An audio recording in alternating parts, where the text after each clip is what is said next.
Hello, and thank you for joining me for the fourth Data Analysis Bootcamp in Python. And we're going to do the week number 2, the Univariate analysis in Seaborn.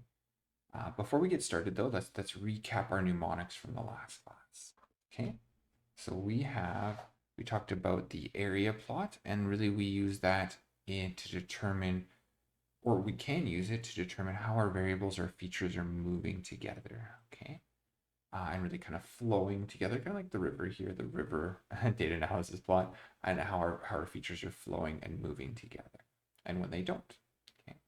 We discussed the histogram plot, which is really a fundamental plot, and its kind of main feature is that it allows us to remove a certain amount of noise. Depending on how many bins we're adding, we can just determine the amount of generalization as if our data set was larger and removing the noise created by having a smaller sample.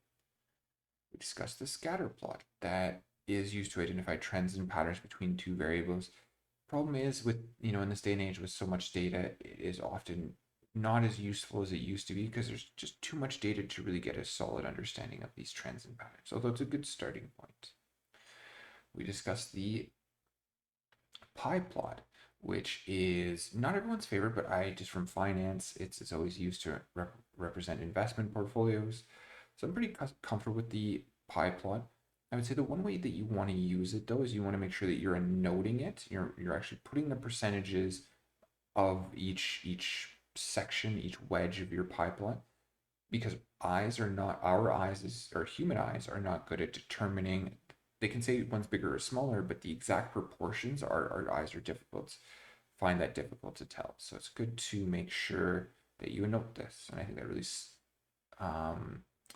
solidifies the things that are kind of not good about the pipeline. And a really cool feature is that we can also explode it and highlight certain wedges in a presentation would be excellent for those. We talked about the box plot, and that has allowed really when the data is coming out of our box or outside of the whiskers, that would be defined as our outliers. Okay, and really box plots are used for outlier detection. We discussed the scatter matrix, which is pretty busy, and it's not usually our final plot, but allows us to determine where we go from here, where we want to explore, what else we wanted to explore in our data set.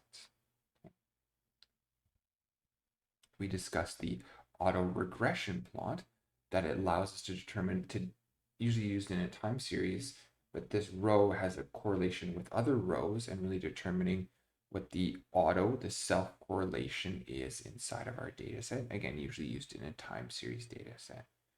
We discussed Andrew's curves, which helps us determine the strength of, or maybe strength is not the right word, but I would say how closely packed together each category is. So using many features, we decompose that into a smaller amount of dimensions, so usually 2 dimensions, and we're able to get a sense then if the features create kind of tightly packed together clusters in a sense, not categories, if the data in each category is close together or not. So it can give us an idea of the strength of the categories, or maybe we should be breaking up our categories a little bit more or a little bit less determining. We discussed how we can do a really cool feature is regardless of the scale, we can plot features on top of each other in that we can just use the secondary y-axis equals true and plot in different scales on different axes, but put them right on top of each other. Sometimes that is helpful. Other times it would be helpful to plot them right next to each other, side by side, or above and below. And depending on your data set, it will determine which one makes the most sense. But Pandas makes both of those incredibly easy and quick to use, so you can try out both of them in a very short amount of time. And lastly, we discussed that Pandas data frames allow us to highlight the features, which can be really valuable just to highlight the things that are important for communicating your results. Can be pretty handy just to make it to help people. You might be familiar with your data, but someone reading your report for the first time might not be, and so it helps them focus right on what is important and get right to the information they're supposed to see instead of getting lost in all of the data. Okay, so let's get started on our data analysis class. Getting into our data analysis bootcamp 4. Thank you for joining me. Okay, so advanced data exploration and insights. Really, Seaborn is just truthfully a very amazing tool for how easy it makes the more advanced side of the analytics. Starting off with a fairly simple plot though, the bar plot. And this is just, it really is a very simple plot in the sense that it's really looking to, it usually is used when we want to summarize kind of single values per statistic. So math score, reading score, and writing score in this in our project today as we go through the Python code, the summary statistics. And this is a really good way to think about using the bar plot is when I want to highlight summary statistics like our monsters of the birthday cake, really the three, their birthday 1, 2, 3, highlighting very something simple and making comparisons in that sense still. And we'll do some things where I think really highlighting the edges of this is quite helpful to make things quite nice and beautiful. And really this is used in one-dimensional data. And I wrote patches here is just the sense that's what we use to extract the bar plot from the bars from the bar plot and highlight the edges, and we can make some extra changes with that as well with the patches arguments. Okay, so for our next plot we have the line plot, which is maybe a classic plot. Everyone's probably seen a line plot before. Nothing really super fancy here. Seaborn does a little bit extra in terms of statistical analysis, allowing us to automatically plot the confidence interval of where it would assume that this line is. If we have lots of data, we might have kind of some things that contradict each other. So this is helpful to understand the confidence interval, and we want to pay attention to when, especially when confidence intervals start to overlap. The line plot is simple, so it's easier to plot many categories together, although we still have to be careful with this. And a really handy way to use it, I would say the way that I use this the most is with a time series data set, right? So we want to plot things over time, looking at stocks versus stock movements versus economic movements and stuff like that. Comparing things over time is the most common way to do this, but it's also simple, so it allows us to compare. Allows us to compare a lot of categories because of its simplicity. Okay, so the histogram plot it's really just such an important plot. It's kind of foundational. It's one of the ones that you usually start with, and it gives you a good sense of the distribution of the data. One of the features of it is it helps you generalize. So you're able to put things into bins, and it essentially counts how much time the data falls within a bin. So you can make your bins really wide or really skinny, depending on how much noise you want to remove. And this is kind of like almost simulating the fact if you were to have a larger data set, if you were to have a bigger sample, you would probably see a more smooth distribution. So this is trying to simulate that, remove a little bit of noise so that you can get the sense of really what the distribution would look like if you had more data. So it's really giving you that outline of the data, removing distracting noise, kind of like this picture here, the monster in the neighborhood. Really, you can see the outline of this monster, right? You can see the outline of it, and that's the idea here. Is we can see the outline of the distribution. A cool little feature is when we want to compare many distributions together that can be, or many categories in a class and look at their distributions. It can be a little bit tricky to do that. Tricky to get that right in Seaborn. Very valuable tool, but one of the ways that we can accomplish that is by using the KDE version of this, adding the KDE line, the kernel density estimation line, kind of the outline of the distribution. And this gives you a better sense of really how the different categories, the distributions are kind of flowing together, and give you that sense of those as well. So looking at the kernel density estimation plot, this is a good plot. It's a good plot when you want to really just inspect the outline of the data set. So what it has, kernel density estimation is using actually a little bit more complex machine learning mathematics to essentially smooth. It's kind of like the moving average of a time series data set. It's essentially smoothing out and trying to find out the space in between the data points and plot something along those in that sense. You can change the bandwidth in this, and so that'll allow how much is it assuming there is detail, or how much is it assuming the in-between parts between the data. I usually like to turn it down a little bit so you don't get that full completely smooth. You get a little bit of the detail of the data. You can see here in this plot, you can turn it down too much, and it defeats the purpose. It's just kind of a mess and kind of just really too much noise again that you're dealing with.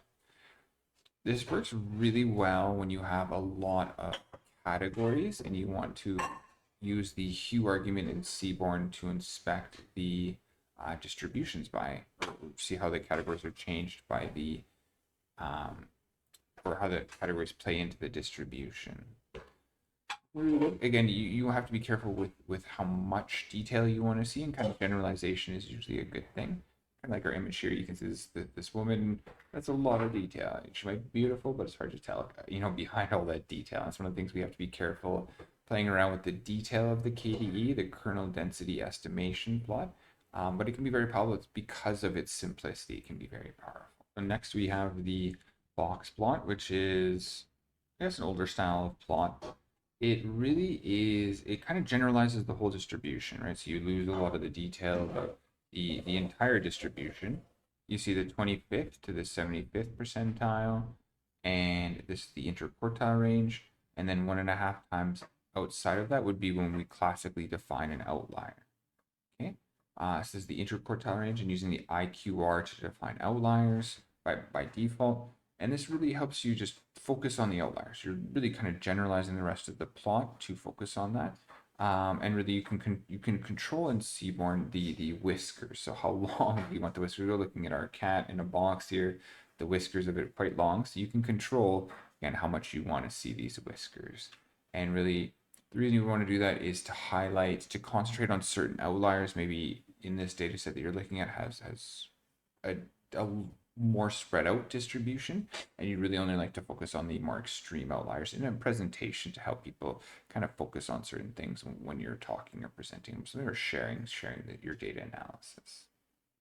Okay, talking about the violin plot now. Now this is the reason that I guess this was designed in the first part is essentially a KDE plot on either side right here. And so the idea is just using its standard form. It's just duplicating both sides. And we as humans are supposed to be able to better tell, better able to see the distribution if we see kind of the parallel side of that. I don't know if I really believe that because it is entirely possible, but it doesn't seem like it to me, it's not the most helpful. But what our eyes are very good at noticing symmetry. So when you have two plots on this and plotting each different classes using the hue argument, you really can notice detailed differences in those distributions because our eyes are really good at noticing symmetry or the lack of symmetry. Okay, so it's a really good plot in those senses when you really want to compare a binary distribution. You're really looking for subtle details in maybe how class is affecting those two distributions and plotting it next to each other. But really, in its essence, it is just the KDE plot duplicated on either side. I never use it really in the standard format, but I love using it in this with the split argument. We change the hue, like you see here, and every hue is representing a different class on either side. Okay, so getting into the boxen plot. Now this is very much related to the box plot that we're all familiar with. And so the middle box right here is the exact same as the box plot. It's the interquartile range, so 25th to 75th percentile. Now the thing is with this plot, I think it provides a little bit more detail, whereas the boxen plot chooses to generalize the whole tail of the distribution. This is really used for, well, when you want to inspect, it's kind of a blend between the box plot and the histogram plot. Really, it just allows you to see a lot more detail, but still get the benefit of outlier inspection. And so what this is doing is this allows you to show here and highlight here an outlier if you needed to, and see those sorts of the distributions.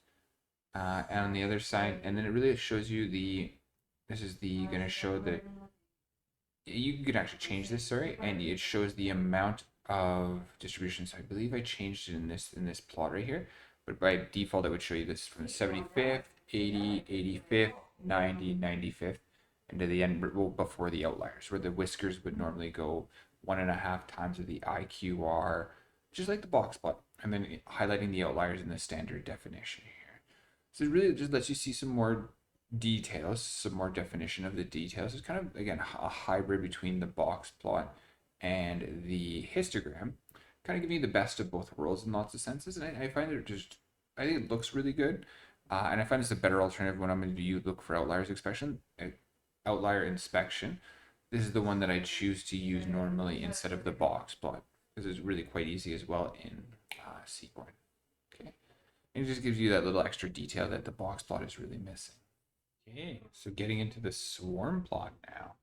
Now this is kind of the opposite of lots of the plots we've been talking about. This is not trying to generalize, not trying to hide the noise. This is trying to show you as much detail as possible. What it's doing here is the algorithm, the swarm plot algorithm, is putting every single data point, not trying to not put every data point on top of the other one. You'll notice eventually they'll kind of bunch up on the sides. But you can turn down the size of the little dot data points, so really to try and plot and give as much texture as possible. This is really kind of the only plot that really, wow, I guess there's other ways to find it other ways, but this really gives you a very high level of detail by default, and this is what it's meant for, is when you need this much detail. And that does happen sometimes. Lots of times generalizing and assuming so you can see more of the outline of the distribution is good. Other times really seeing lots of detail. Maybe you're in a rare situation, but seeing lots of detail can be very valuable. And really it looks kind of an interesting sort of plot. There are not many other ones that look exactly like this, and the algorithm, it would be something you wouldn't want to do on everything altogether because it does actually take a while to generate because the algorithm is putting a little work in to make sure that the data points are not on top of each other. Okay. And so this again, when you really want to see things kind of that much detail, really otherwise unseen, but really no other way to see things. But then with the swarm plot, and I found so many little interesting insights using the swarm plot. The count plot is also a very, well, maybe a little bit less interesting type of plot, kind of basic in lots of sense. You're counting the amount of times a category is appearing. There just really is not a lot of analysis you can do just on the distributions. We'll see eventually with Plotly, there are some interesting alternatives as well, something that we can do, use a little bit more in detail to inspect the categories by themselves. But generally speaking, the count plot is the way to go. You really want to understand the balance of these categories. This will affect all of your analysis, leading into machine learning. The balance of your categories becomes even more important. Okay, so we really want to pay attention to this. Which ones are underrepresented in terms of our correlation or means, right? If we get the mean of a distribution on our whole data set, how does that mean, who does that represent, right? That's going to represent the category that appears the most in our data set. So we're trying to really understand that and really understand the distributions. Sorry, we're really trying to understand the balance of our categories or classes in our category data sets. Okay, so looking at the displot function in Seaborn. Now this is a figure level plot. And what the figure level plot means is that we can, and there's a few of these, we can now use the row argument to change each row as a different category. We can use the column argument as well at the same time to say each column is a different category. And go even one step further and then say, okay, now we also want to change the hue argument. We want to change the color of two distributions inside each one of these sub, and then really inspecting by the subcategories. And this allows really the highest level of detail in terms of or granularity of when you're inspecting your distributions. Do you always need to go this detail? No, not normally, but you can absolutely find a lot of value, and this would be really interesting to understand if you have a category. If you see these distributions and at this level, they'll look very much the same. You get a sense that this category really probably isn't important. But if you're seeing distinctly different categories or distributions, shapes of distributions, or even slightly different shapes of distributions that are caused by this category, you have a sense that this category is important, right? And you probably want to use another plot to inspect it in a little bit more detail, but this allows you to do so many things and inspect so much detail very quickly, and really to compare those distributions, right? Which ones, which continuous variable is most affected by the category, and in which sub category is this important, and when can I really get that level of detail and that understanding, and even understand how my categories start to play in together or into each other as well. Okay, so really looking for the difference in our categories in terms of distributions, or how our distributions are affected by our categories, is a better way to say that. So we also have this catplot. So this is also another figure level plot in Seaborn. This lets us do a lot of the same thing in that we can separate the rows by a category, the columns by another category, and then change the color by again another category. This essentially does very you could accomplish lots of the same plots in either one of the displot or the catplot. What this really specifically does is this has a little bit more of is tailored towards inspecting the category. So we'll see this in the workbook. There are just some features in here that allow us to inspect our categories on a higher level, really, whereas the displot is focused on inspecting the distributions. Catplot is focused on inspecting the categories, and then they have a little bit of detail for each one of those to allow them. But again, many of the plots can be done in either or. Okay, so really getting used to playing around with them, getting used to the specific differences, and so you can get a better sense of when to use those. And this again allows you to understand the sub categories and how those would play into continuous variables, or how they would play into something like your count plots as well. Okay. Okay, so recapping our mnemonics from this lesson. The first one we discussed is our bar plot, a really simple plot. We usually use it to summarize summary statistics, and we want to compare those summary statistics as well. Kind of like the three candles on our plot, really a simple three, very summary statistic, and we want to use our bar plot in the same way to really highlight simple summary statistics. And we could use the patches argument, and we'll see that in the workbook, to do cool things like highlight the outside of the boxes in our bar plot. We looked at a line plot. And really line plots can be used in lots of different ways. I would say the most common way is to use a line plot to look at a value over time. And really you're trying to determine if really the relationship, the trend over time, and how that's affected, how that affects those two distributions. It's really simple. And so that gives us the ability to maybe plot many categories or many different features together as well, even within reason. But it still can be helpful in inspecting our series over time. We discussed the histogram plot that really focuses on removing and allows us to control how much, but removing the noise from our distributions. Do we want to remove more or less, and kind of simulating the effect, if we can kind of target this properly, to remove the or to kind of simulate the effect of having more data, right? So removing the noise from having a small sample, and we're able to plot this quite nicely and effectively. We talked about the KDE plot that allows us to generalize a lot. It works in the sense that it's almost like a moving average, in that it gives us the outline of the distribution, and it's smoothing the points where there's no data. We can turn this down, the smoothing part of this algorithm, to allow us to see a lot of detail, a lot more detail. I usually turn it down a little bit, maybe not so much that we see. You can turn it down quite low, and it does look quite busy, but you can find usually a right amount to give a detail about the amount of data, but also give you some simplicity in the distribution, and allow you to do things like compare many categories together. The box plot is a classic one. We've heard a little bit about this already, and so it's the interquartile range in the middle, and then 1.5 times outside of that is our classic definition of an outlier. And this box plot really generalizes the whole distribution in favor of highlighting the outliers. Okay, we talked about, and we can control the whiskers in the Seaborn box plot. We can control the size of the whiskers, how far out or close those go. So we have a little bit of control over what outliers we'd like to highlight in our box plot with the control of the whiskers. Okay, we talked about a violin plot, and really I find one of the best ways to use this is where we're highlighting two different categorical distributions on either side. So how do the category change the distribution? And our eyes are geared towards noticing symmetry. So when there isn't symmetry, it's very clear to our eyes and allows us to inspect this at a high level of detail. Okay. We talked about the boxen plot. And really it's kind of a hybrid of the histogram and the box plot. It does the interquartile range in the middle, but then it allows us to see a little bit more detail of the tails, whereas the boxen plot just kind of generalizes that with the line and the whiskers. Okay.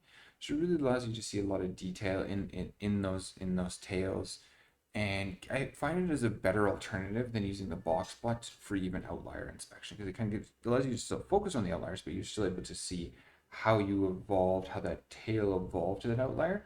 It gives you a little bit of hint of really where you should be defining the outlier. We talked about the swarm plot, which really just lets you see so much detail. And so where lots of the other plots we talked about generalize the distribution in favor of almost simulating what this data, a small sample or a smaller sample would be like if we had access to the population. Swarm plot does the opposite. It allows us to see really as much detail as possible in favor of putting every data point not on top of each other and trying to really spread them out as much as possible. We can really see how the data is led. It really hides nothing. I found a lot of kind of interesting insights from this, and so it is a really good plot. It's something that you want to do in a more targeted way. You probably don't want to do this on everything because it's going to be quite busy, but when you find a distribution that's of interest, this is a really good one to use to really get in there and inspect in the most detail to find things that might otherwise be unseen.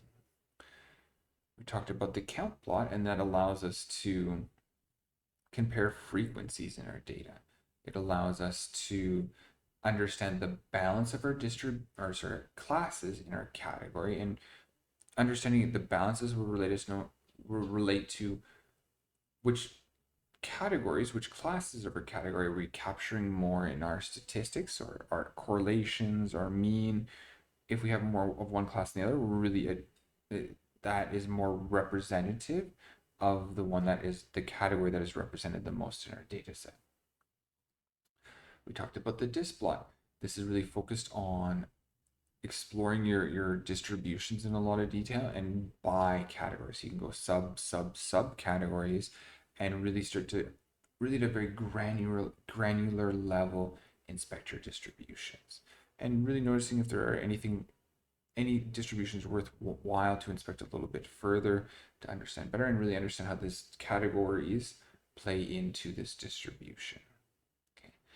Another one of that's the figure level plot that allows us to do that, and another figure level plot is the catplot, which really lets us get to know our categories. We can generate the same with these two plots, but lots of the same things, but the category plot, the catplot, is more focused on the category inspection. The displot is more focused on the inspection of our distribution. So they have a few different arguments to allow us to do that, although lots of the things that we can do are the same. So we use a lot of mnemonics in this class, lots of fun pictures and stuff. They are unique, illogical, and I use colors to kind of attach and connect things back and forth. The point is they are weird images, but that's actually the point. That should help you remember things because our brains remember things that are illogical and weird. So when we pay attention to that should help. We did use color association, word association, use visual space kind of when I was talking, 3D space, because that our brains just work better in a 3D space type of environment, and that's just from evolution. That's how our brains think.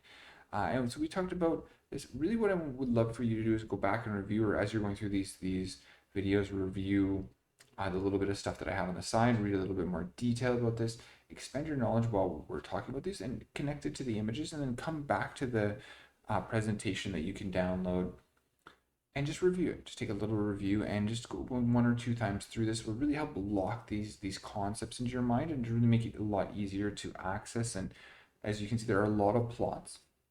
They all work in different ways, and not there's a perfect plot for every situation, but you will find that you feel that you can get better things out of certain plots in certain situations. And generally there are some better plots and worse plots in most situations. So understanding how keeping all of them in mind is tough. It comes with practice, but hopefully this will help lock these in your memory so it's a lot easier to find your way back to the knowledge that we discussed in this class, and then all of the arguments that go along with all these plots. So I'll see you in the workbook for the last section of this class. Okay, so getting started on our second Hell Week, going through the Univariate analysis of Seaborn, and I think this is a really good class. I think of these like really just a big walkthrough of everything there is in Seaborn, and I tried to provide as much detail as I can. Really, the most important things are a lot more than just the most important things. The reason being is you're hopefully not. I mean, it would be nice if you could remember all these things. It would be tough to remember them. You're gonna hopefully save these classes in, especially the Hell Weeks, in a nice organized place in your Google Drive, somewhere on the cloud. So as you're working, you have a quick, easy access point to go find, oh, Brandon did this really cool thing in this class, or oh, I learned this really cool thing in the DataSimple Data Analysis Bootcamp, and I want to come back to these. And ChatGPT is really quick, but this is hopefully a little bit of faster way just to access that information and come back to it. And you eventually want to get to the point, always make sure you're typing out ChatGPT or my stuff. You want to make sure you're typing it out so that you can use your fingers to help you remember, right? So you don't want to be how would you put it? Copying and pasting everything, because you're just never going to remember everything. So it's really just part of the practice. But don't think it's anything wrong with referencing. It's hard to remember everything. So and you're always going to want to try something new. So going out to the internet, Stack Overflow back in the day, ChatGPT now, my stuff, or the DataSimple classes. We really want to just ingrain it in our fingers so that it gets locked in our memory in a much lower place in our memory by using rote learning, repetition learning, but with the physical movement of typing. And it really does get locked lower. They've studied this and actually put in a lower place in your memory, and is then just easier to recall from then on. And that's kind of why, like with talking, it sounds like the words are just falling out of your mouth, but you've learned to talk through rote learning, but the muscle movements in your mouth make it easier to recall the next time. And we can use that same technique in Python, right? So you use the muscles in your finger to help you remember these things. Our human brain, it tends to be stupid to remember all of the massive amount of things we need to learn. Okay, so let's get started on the Seaborn data analysis and the univariate analysis. So we're going through student performance data set today, and we're going to go and look at the math scores, reading scores, and writing scores of different individuals. Gotta make sure I run these things in order. Of these things, and we want to really see the math scores, reading, and writing scores of different categorical data. So we have test, preparation, lunch, parental level of education, and race, ethnicity. Okay, and then a gender as well. Okay, so we'll expose. We have 1,000 rows and 8 columns, and we have mostly object data types, mostly categories in this sense, and then integers as well. Okay, so just dot describes, take a quick little peek at it.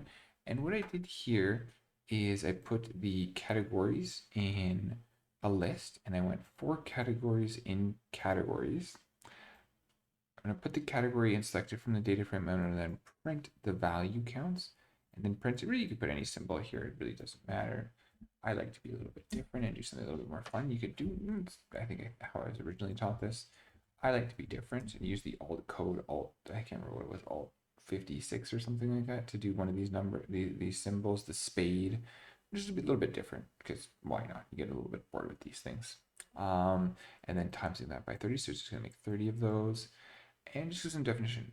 This, I don't know if it's important to do in the true sense in this exact format, but we really want to understand our categories and the amount of times, or how many are in each one, right? So here we have 5, 6, 2, 2, and another 2 right here.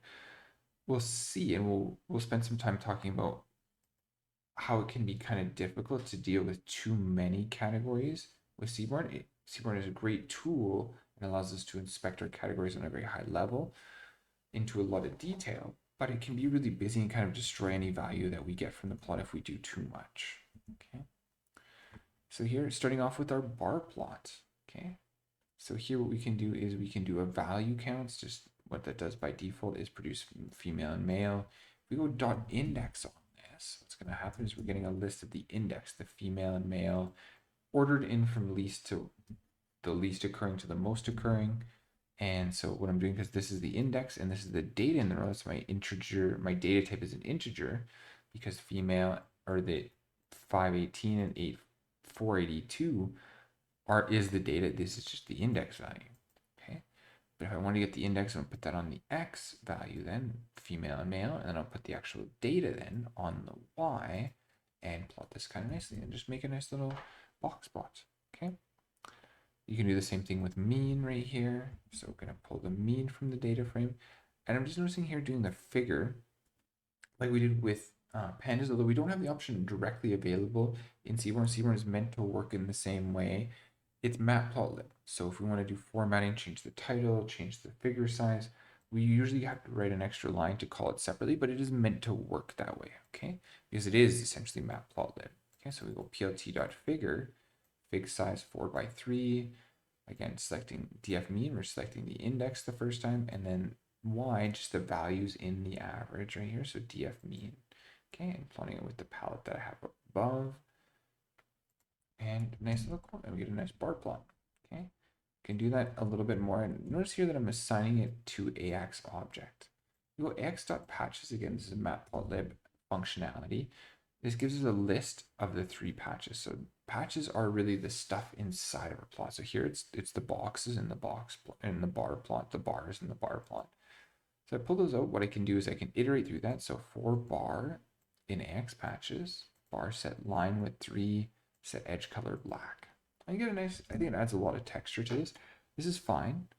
I like this a little bit better. It's just for some reason a little bit more visually appealing. I'm gonna add a title afterwards. Okay. Again, using matplotlib to do so. I'm showing a little bit of fun that we can have with this. All I'm doing right here is I'm changing the X and the Y. That's how we would change the vertical or horizontal type of plot that we wanted to generate, is simply by changing which is in the X and which is in the Y. Okay.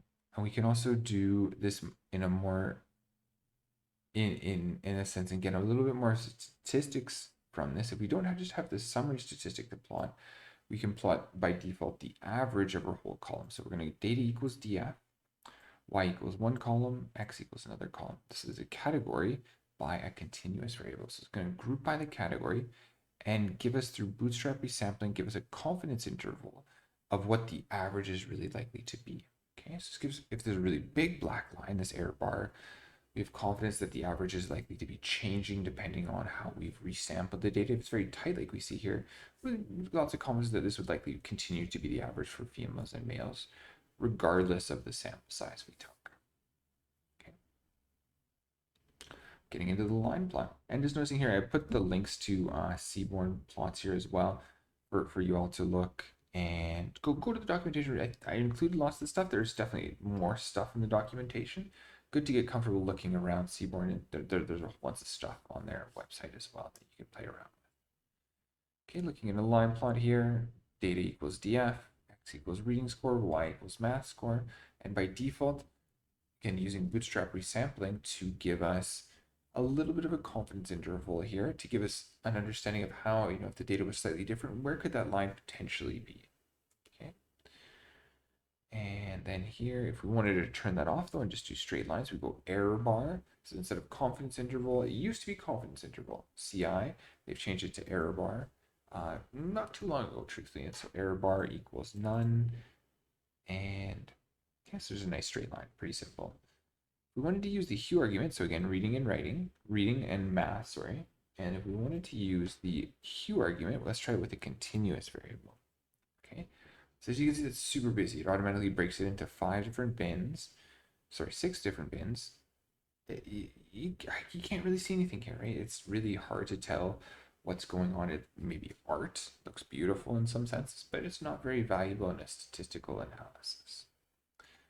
So let's try another category variable with only 5 this time. It works well. Maybe a little bit better. You're starting to see sometimes the group E is a little bit higher here. It's spiking a little bit. You're getting some information from this, but it's still pretty busy, right? This is not something I want to put into a presentation. There's not a lot of value you can extract from this. So let's try it with a different category. It's tempting of a hue gender. So there's only 2 categories now, or 2 classes in our category, which is a lot better, right? So this is a simple plot, but again, too much data in our visualization can be very difficult. So here, just looking at 2 different colors, and we can see it right here. Getting into the histplots. Okay, so we can do df, data equals df, x equals math score. Change the stat of this, so it's the count, or it can be the percentage as well, or the probability. Okay, so this gives us a good sense of our distribution. And as soon as I'm doing something different here, I'm taking a random numpy.random.integer from 0 to 5. So every time I were to run this plot would be a different color. So from the palette that I created up above, I'm going to randomly select a color from it. Why? Just to have fun. Get bored of the same colors every time I give this class. So just changing it around a little bit and having a little bit of fun with this. But just to show how the numpy random function works. Okay, so you can see here if we were to just run this by itself.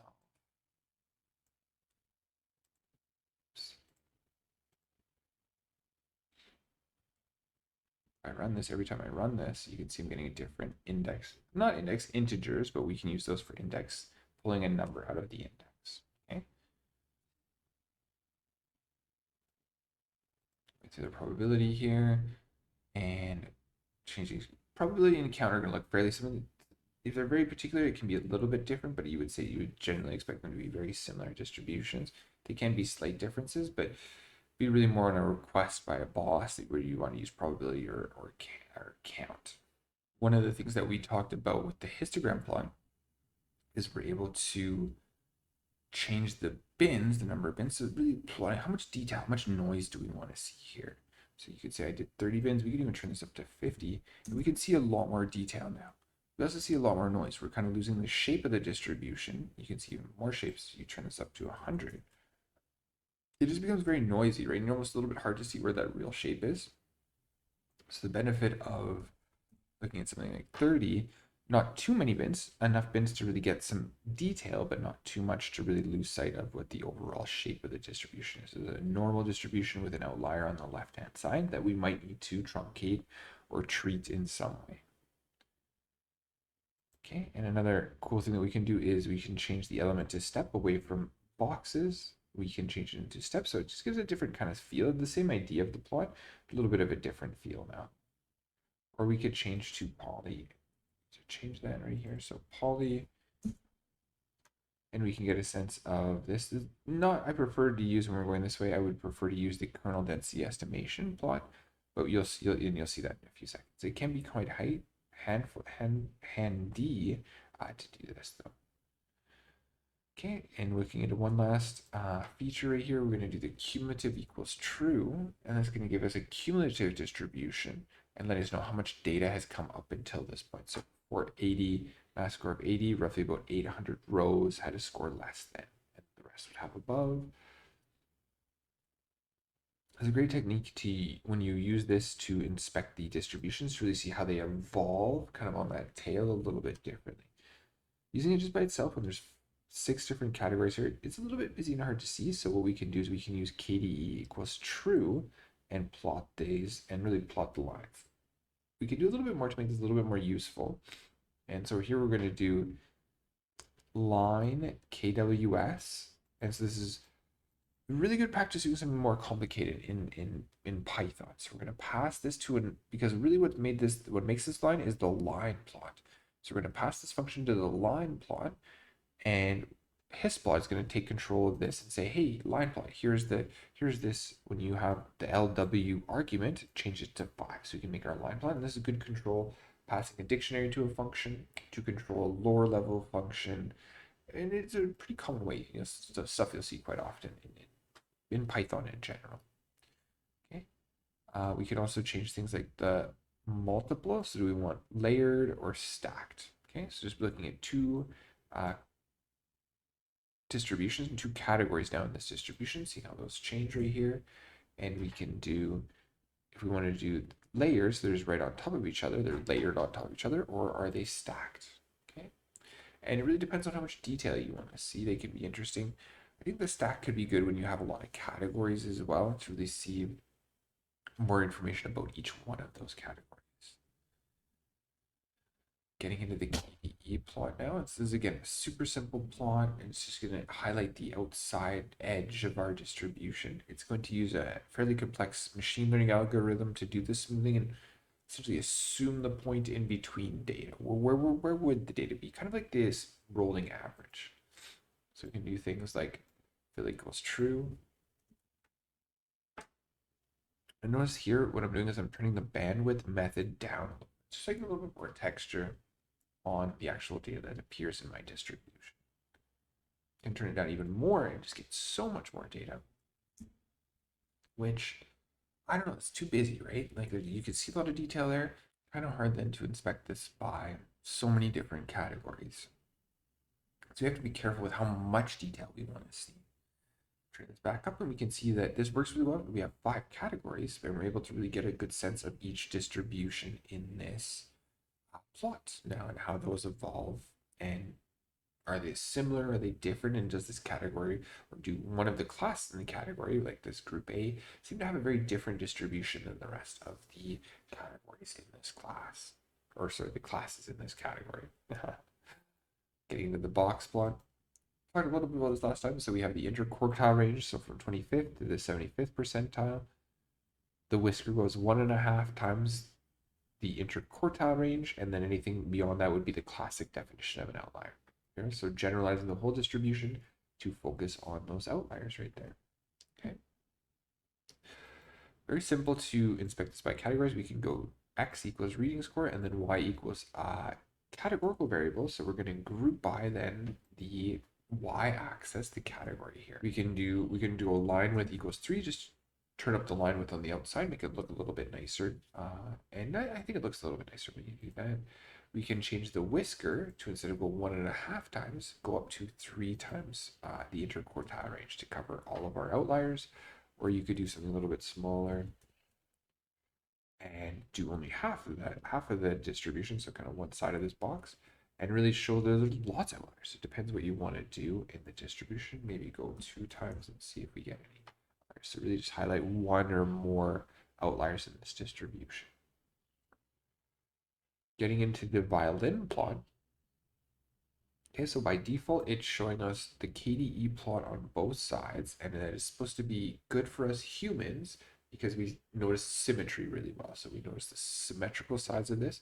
It makes it easier for us to see the KDE plot in the parallel like this, the mirror image of it. Okay, I would say that that's not really the specific way that I use it. I normally use it with the split equals true. So we're going hue equals a category here. We're going to split equals true. And so if we don't use the split equals true, just to show you what this looks like, we're separating here on the x-axis by category, and then the hue is by another category. So we're just going to make 2 individual violin plots for the hue. But let's just split it up so that it's showing on either side, a little bit less busy. It kind of shows either side of this. And this is really where I think this works really well, because our eyes notice symmetry really well. And so we can very easily see when things are not symmetrical. It's a really good way to compare that binary distributions and really get a good contrast of the two. Show some other things that we can do with this. We can do the inner equals quartile, which shows us the same thing as a box plot, the 25th and 75th percentile, and the median in here as well. Okay. And then we can also we can play with the bandwidth because this is a kernel density estimation. We can play with BW equals 0.2, start to get a better sense of where the actual data is that's affecting this distribution. And just to show we can have a lot of fun, we can go inner equals stick, and this is going to show exactly where each data point is, and then bandwidth equals 0.05. Kind of looks like a ghost, I guess. It depends what you feel like, but to me it kind of looks like a ghost, a weird kind of very artistic. I don't know if you'd want to use this, but just to show all of the fun that we can have with Seaborn and all the flexibility we have in making our plots. Okay, box and plot next. So pretty simple to use. Data equals df, and then one continuous variable at either x or y. And show you this. So this is going to go the interquartile range, and then so 75th, 80th, 85th, 90th, 95, 100, or 100% of the 1.5 times the interquartile range, and then anything outside of that is considered an outlier. Okay, so we can still use this to inspect the outlier, but we can better understand how it evolved, how it got there, right? You have a very truncated distribution, really kind of stubby nose distribution, and you see a little bit of outlier on the outside, you're kind of, well, maybe that's not so bad. Okay, but if this evolves slowly to this, you can really start to see, I would define these are very far away from really any data right there. They're very thin as we get out to this line. Gives you more confidence in what, if that really is an outlier that you're seeing, if that really is how you want to define it. We don't want to focus on the outliers. We can go show outliers equals false and essentially turn off the outlier dots. Okay. Do the same thing up above as we saw. We can change one of the axes. We can do a continuous on one and a category on the other. So we're grouping by then this continuous variable right here. Kind of cool. And we can start to really see how these are evolve quite differently between the two. Okay, we can show the amount of area. And so what the area does is going to show us how much it's trying to represent how much data is actually in these squares, right? And so it's going to give a better sense of really how this is evolving down. Not really just a long tail, but now it's kind of the size of this. You can see these are quite thick, are really representing how much data is here, how much data is in each one of these, not quartiles, but the 5 percentiles that we have in each one of these boxes. Okay, we can also do things like area, or we could try proportion here. Sorry, we could try exponential, and get a sense of really kind of nice if you really want to show how this evolves very slowly, or put the exponential rate relationship in this sense, like really defining it, how much data you can really see, really kind of illustrating that this tail is really thin as you'd evolve to the outlier. So it really depends what you're trying to showcase and which one you want to use. Okay, getting to the swarm plot. This is a really amazing plot because it allows us to inspect in such a high level of detail. Okay, so here doing x on a continuous variable on x and a categorical on y. Okay, and it's putting two colors from my color palette up above and seeing that we get this. And so really you can see there's a little bit of truncating or a little bit of bunching up on the sides here. Maybe that's not really what we want. So we can play with size. We can turn size up to 10 and kind of defeats the purpose. We get so much overlap now that it's not super helpful in our plots. Okay. What we can do here is instead go size equals 4, and you can see you get a much, not smaller, but a much smaller dot. And so you're really able to, now it's able to plot exactly where every single dot is, every single data point is, and really allow that very high level detailed analysis, and it's true from just show me exactly how the data is. Don't generalize, don't hide anything. I just want to see everything. We can also change the hue argument. So we can also change the hue argument in this, and then change every single data point by the hue. And I think what's kind of something interesting. We haven't noticed this before, but we see the female. We saw the distribution going down to one side, but because of the generalization of the histogram or the KDE, this is kind of hidden, right? It looked like it went down. You didn't see this bunch up at 100 right here. So there's lots of the females, specifically that ate the standard lunch, a couple that ate the free lunch, but mostly the standard lunch, and they got perfect scores. And it kind of just, it doesn't evolve to that. It kind of just tapers off until a whole bunch got truncated at the top of the 100 score. So some very smart girls in this school, but that was hidden in every other way. So this allows for a lot of detail, and you can see a lot of people that got scores right close to the 60 mark. We'd want to understand maybe why that is. Some people are just passing or just close to passing, almost got there, but not quite. And good to understand really what's going on in this sense. But this again, this high level of detail, again, allows you to come up with theories and continue your inspection. What else? Okay, so I want to understand maybe these girls that here were passed. What's something that's similarity that I could find about this group? Maybe the same race and ethnicity, something more, right? So these plots give you kind of an idea of what else to investigate. Count plots. So count plot's pretty simple in the sense that it just counts the frequency, the number of times a category appears in our data. So female, a little bit over 500, male, a little bit under 500. We can look at a category with more classes in it and get a sense of how imbalanced, if it is imbalanced or not imbalanced. Looking at this, and so we can see really that group C is really highly represented, whereas group A is very underrepresented. Does that matter? Well, it might, right? So it depends on your situation. So something to be aware of. Just to show this, like I showed up above, we can look at the index values of the value counts. So if I do dot index on the value counts, It's going to give me the value counts from from largest to smallest. Right? So it's putting it in order. So I'm going to save that labels. And when I go order equals labels, it's going to then plot these in the ordering that I determined. Oops, I'm going to make sure to run things in order. And so now we have them going in descending order, or we could even switch that around if we want to. Looking at another color here, what we're doing is lunch equals X. So we're putting that on the sides and really getting a count of each one of these in our count plot. And then the palette colors here, we're going to change the hue by the gender so we can understand how that plays into this category. So we get some ability to inspect a category by a category. If we wanted to add this dodge equals false, so they're not side by side, put them on top of each other, really to highlight what is, what happened or which category is represented the most. Okay, we can look at our figure level plots next.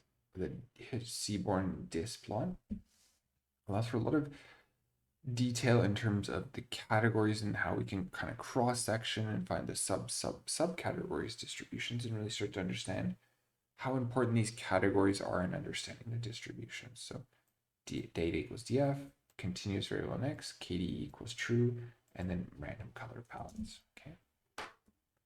And here what I'm doing is kd equals true, column though equals gender. So now we have the female and then the male distributions for, again, the math score. Next we have the math score, kd equals true, column gender, row equals lunch. Now we're inspecting this by subcategories, really looking at to see how those distributions are different. And you can see quite a bit different, truthfully, when you see there's a lot of bunching up right here in the middle for the female that ate the standard lunch, but the female that ate the reduced lunch, it's almost like the weight is a lot more to the left, right, if they ate the reduced lunch. Same thing with males, right? So important to eat, I would say eat before you write your exams. And this is a good kind of evidence. We're starting to get that same common sense argument right there. Extending this even a little bit further, we can run against the colors are a little bit different. Random colors, you get sometimes they're the same random color.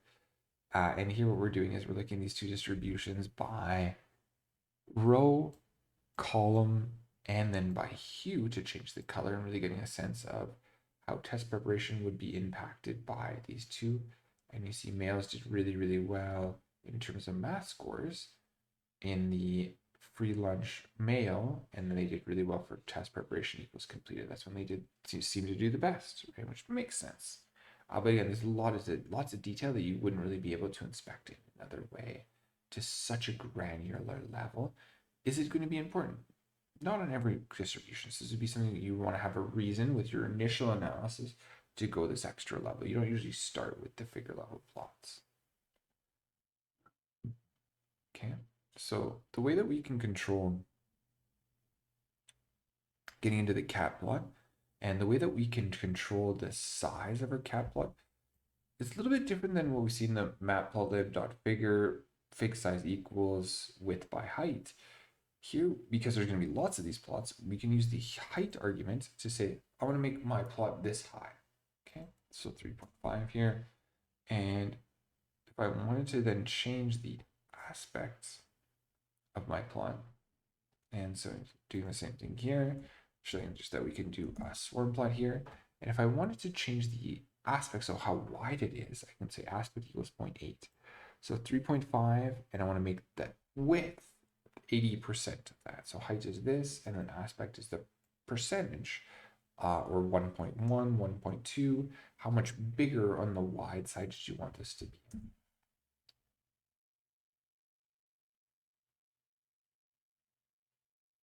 Okay, and you could do something maybe here. Let's turn this up to 2, and you get something quite a bit wider in this sense. Okay. And I don't know if you needed to do that. It looks a little bit too stretched out now, but that might be helpful in actually exploring this data. And you can really see, you get a good sense of where the actual data is when you do this. Okay. We can do some other plots right here. We can do lunch equals, so math scores lunch, column gender, hue, so separating by 1, 2, 3, and then test preparation, so 4.